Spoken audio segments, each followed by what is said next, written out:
अगर उसको लगता है कि मैं खूब बचा-बचा के अपने ऊपर हेडेक पालूँ, हमेशा यही देखता रहूँ कि कितना धन-दौलत था, मेरे पास कितनी जायदाद थी, कौन से कागज़ कहाँ पड़े हैं, वो रिश्ते ही फिर काटने को दौड़ने लगे। अगर ऐसा चाहता है तो वैसा करे, नहीं तो फिर वो संत की ज़िंदगी भी जी सकता है, कल की परवाह करे बिना।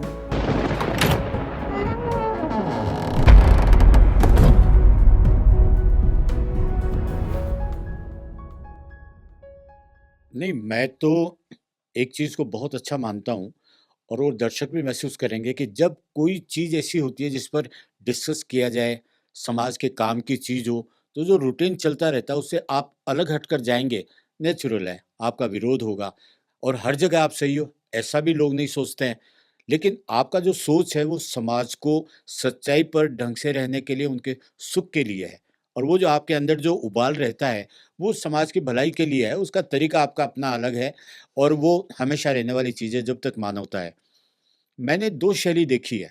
यूरोप में जब मैं था, तो वहाँ का सिस्टम है कि आप वीकेंड से पहले तक, फ्राइडे तक कमाओ और सैटरडे, संडे वो एन्जॉय करके ख़त्म कर दो। जो आप बोलते हैं कि प्रेज़ेंट में जीना है, बिल्कुल, बिल्कुल। ये यूरोप की शैली है। अपने यहाँ माँ हल्की-फुल्की साधारण साड़ी पहनेगी लेकिन अपनी बच्ची की शादी के लिए या बच्चों के लिए पैसे बचा के रखती है। हुँ। आदमी जो रहता है, वो अपने बच्चों के व्यापार के लिए, आगे बढ़ने के लिए, तो बचत हमारे स्वभाव में है। फिर मैं आपसे पूछ रहा हूँ, क्योंकि मेरे को आता नहीं है, एक कहावत और बता दो, वो है ना वो संचे वाली, पूत का पूत तो क्यों हाँ, तो संचे? क्यों संचय? आप ही बता दो चलो, आंसर मिल नहीं, जाएगा आपको। ये मैंने देखा देखा भी है। मैं आपकी तलवार से आपको मारूँगा क्योंकि मेरे को नॉलेज नहीं है, लेकिन थोड़ा-थोड़ा सब कुछ सुना हुआ है। आप बोल के बता दो क्या वो कहावत है?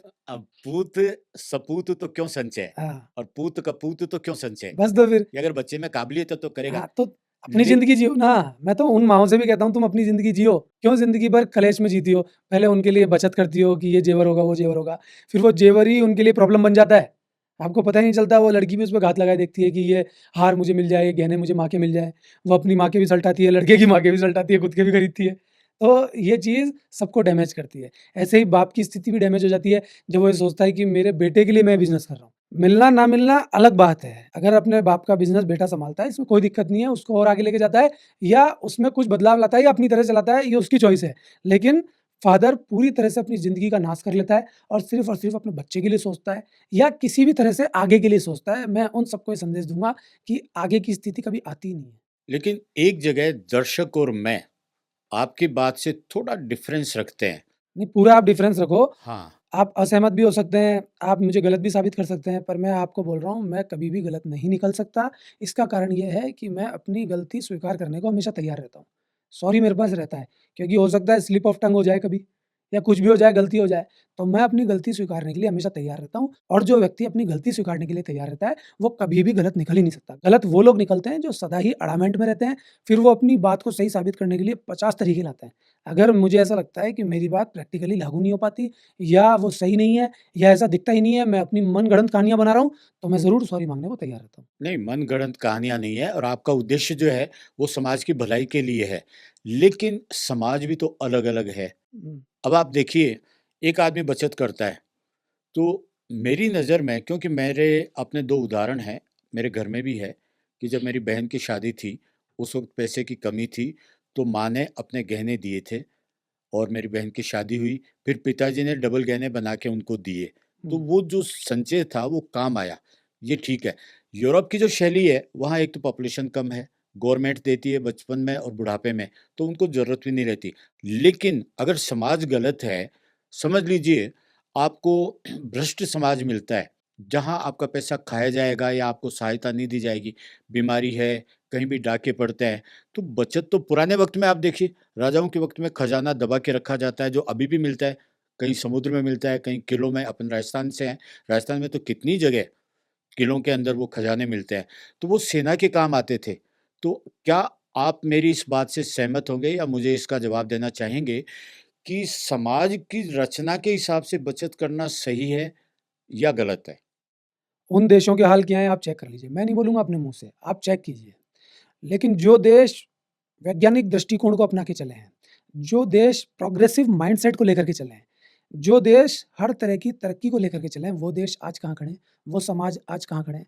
या जो देश पहले कट्टरता को लिए घूमते थे, लेकिन उनके देश में किसी लीडर के दिमाग में कुछ सहजता आई, कुछ ईमानदारी आई, कुछ पता चला कि नहीं ऐसे देश प्रोग्रेसिव नहीं होगा, उनमें भी बदलाव आया और उनके देश या समाज की स्थिति बहुत आगे की तरफ चली गई।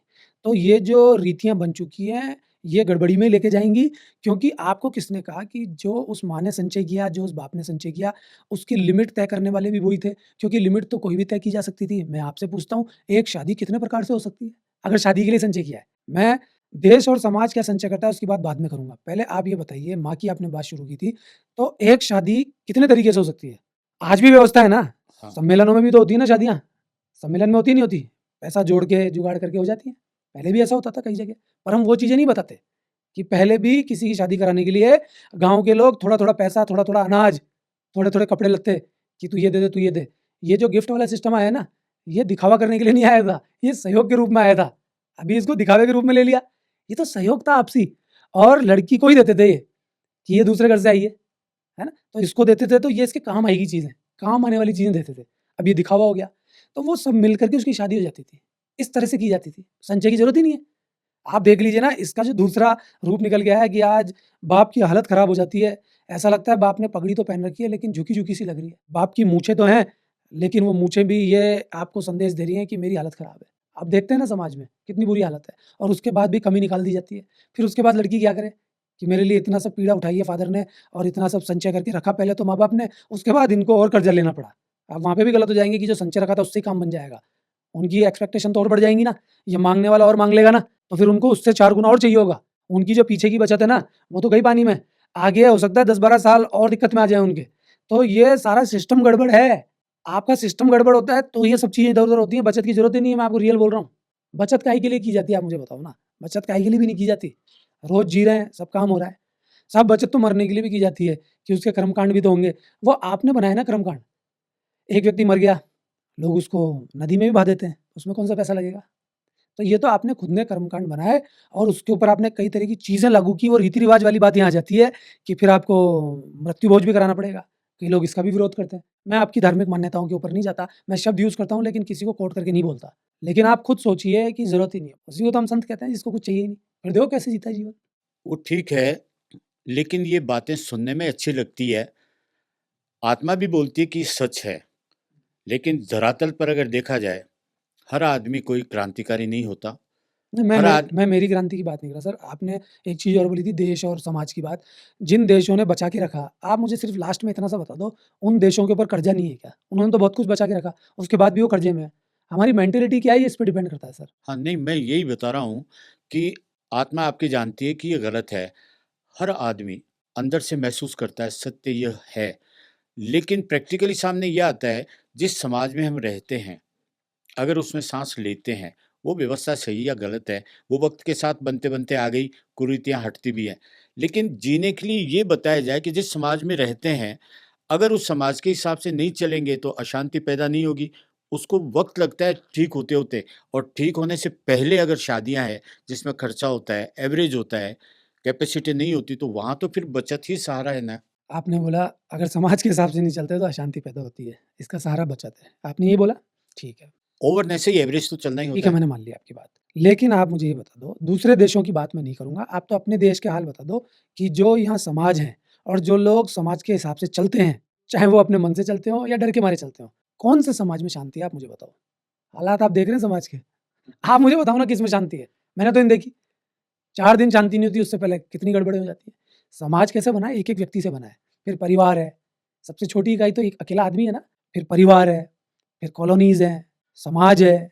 दरअसल एक प्रश्न निकल के आता है इसमें से, एक तो बचत है कि जितना साधु भूखा नहीं जाए, वहाँ तक ठीक है। हाँ, उसको तो आप मुस्कुरा के बोल देते हैं। जब आपकी चीज़ों पे चोट लगती है ना, अरे यार इसने तो बिल्कुल सही ठिकाने पे तीर मारा, इसको क्या जवाब दें? वहाँ मुस्कुरा के निकल जाते हैं। नहीं, नहीं वो मुझे मुझे भी पता है सच्चाई क्या है क्योंकि ये जो रीति-रिवाज है ये बहुत ख़राब है।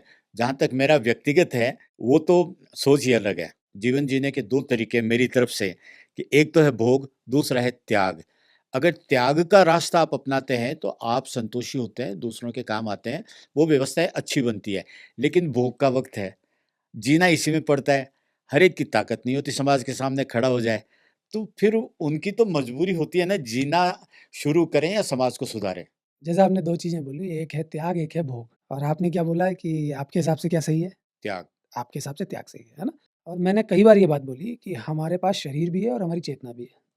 तो मेरे अकॉर्डिंग त्याग भी सही है और भोग भी सही है। भोग किस तरीके से किया जा रहा है, वो भी एक तरह का त्याग ही है। अगर आप भोग का तरीका गलत कर देते हैं, तो फिर आप अच्छे त्यागी नहीं हो सकते। और अगर आप त्याग भी भोग की तरह से कर रहे हैं, तो उस त्याग का क्या औचित्य है? कि साहब मैं त्याग कर रहा हूँ, देखो मैंने सब कुछ छोड़ दिया, मैं कितना बड़ा आदमी हूँ। तो फिर वो भी भोग ही हो जाता है। ये दोनों एक-दूसरे के पूरक हैं, ये दुश्मन नहीं है एक-दूसरे के। तो मैं त्यागी भी हूँ और भोगी भी हूँ। इसका असर समाज पे क्या पड़ता है, क्या नहीं पड़ता, वो मुझे नहीं मालूम, समाज क्या चाहता है। लेकिन मैं इतना सा कहूँगा कि आपको हर चीज़ को अपनाने की कोई आवश्यकता नहीं है और अगर कोई चीज़ आपके सामने आ जाती है, आपका मन करता है आप कर लीजिए। आप किस कसौटी पे उसको तोलते हैं, आपकी चलनी क्या है चित्त की, वो अलग बात है। लेकिन जो लॉज़ बन गए हैं, जो कानून बन गए हैं, जो सामाजिक मान्यताएँ हैं, जिनको करने से आपको सज़ा मिलेगी, उन चीज़ों को आप अपनी रिस्क पे कीजिए। बहुत सारी चीज़ें ऐसी समाज में हो रही है जिनको करने से सज़ा मिल जाएगी, लेकिन इंसान फिर भी करता है, वो अपनी रिस्क पे करता है। अब रिस्क में भी 2 चीज़ हैं, या तो वो छुप के करता है या दादागिरी से करता है। दोनों तरीके अपने आप में सही हैं। छुप के कर रहा है तो किसी को पता नहीं चलेगा इसलिए पकड़ में नहीं आएगा और दादागिरी से कर रहा है तो चोरी और सीना-चोरी, कोई इस पे हाथ नहीं डालेगा। तो दोनों ही बातें अपनी जगह है, लेकिन आप ये सोचें कि लॉ के हिसाब से ये चीज़ सही है तो प्रकृति के हिसाब से भी सही होगी। ये कोई गारंटी नहीं है, क्योंकि कानून को तो बोला ही जाता है कि कानून तो अंधा है। आप सबूत पेश कीजिए, काम आपका हो जाएगा। तो आपने जो पूछा कि भई आदमी कैसे जिएगा, क्या करेगा? ये उस पे डिपेंड करता है कि उसको कैसे जीना है। अगर उसको लगता है कि मैं खूब बचा-बचा के अपने ऊपर हेडेक पालूँ, हमेशा यही देखता रहूँ कि कितना धन-दौलत था, मेरे पास कितनी जायदाद थी, कौन से कागज़ कहाँ पड़े हैं, वो रिश्ते ही फिर काटने को दौड़ने लगे। अगर ऐसा चाहता है तो वैसा करे, नहीं तो फिर वो संत की ज़िंदगी भी जी सकता है, कल की परवाह करे बिना।